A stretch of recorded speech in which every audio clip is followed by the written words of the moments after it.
Luca Pinzi, Pandeconomia di Marca, 12 interviste a quelli che sono stati definiti gli ufficiali della guerra al Covid. Quando è nata l'idea di questo libro che raccoglie la testimonianza di un periodo che si può dire unico? Beh, un'idea nata all'uscita del lockdown, dove, dico la verità, ho sofferto quell'isolamento e ho sofferto anche un po' la digitalizzazione della mia vita. Mi sembrava davvero di vivere fuori di me, attaccato a un nuovo strumento, e sicuramente la pandemia ci ha cambiato, e soprattutto l'interrogativo di questo libro è: torneremo più come prima e dimenticheremo mai quello che è stato un trauma che ha congelato molte nostre emozioni. L'ho voluto fare con 12 interviste a chi si è ritrovato in prima linea a governare la provincia, a governare la regione, a governare le imprese, i lavoratori, insomma tutte persone che durante il lockdown e durante la pandemia sono state costrette per ruolo ad essere presenti e a sfidare il virus. E noi siamo davvero grati a Luca Pinzi per aver realizzato questo volume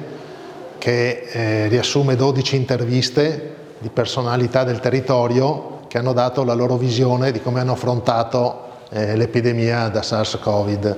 È senz'altro un'esperienza che ha toccato tutti, anche le associazioni di volontariato, ma noi in questo periodo abbiamo cercato di reagire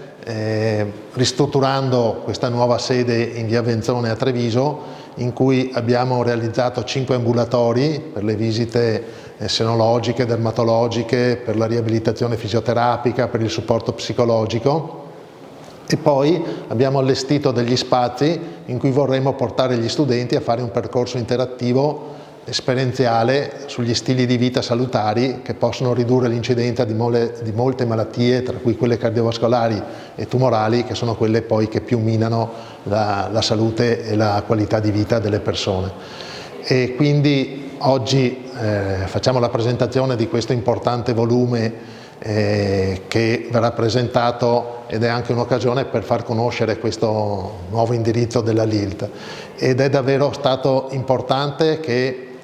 Luca Pinzi abbia voluto poi destinare i proventi della vendita di questo libro alla nostra associazione, ed è veramente un gesto di grandissima generosità che ci aiuta a supportare poi anche tutte queste spese a cui dobbiamo andare incontro. Quindi gli siamo davvero grati perché ci è stato molto vicino in questo ultimo periodo. Ma la mia risposta sarà quella più ottimista, perché sono un imprenditore e di conseguenza un imprenditore deve essere ottimista per natura, altrimenti è meglio che cambi mestiere.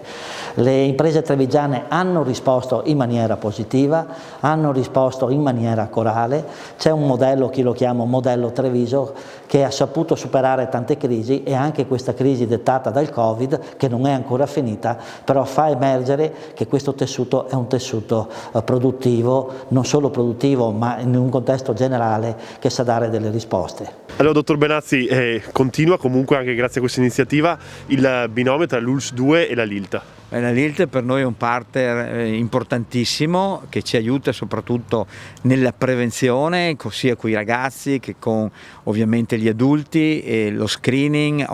oncologico, e quindi tutte quelle attività, gli stili di vita che servono per preservarsi dalle patologie in generale e in particolare da preservarsi dai tumori.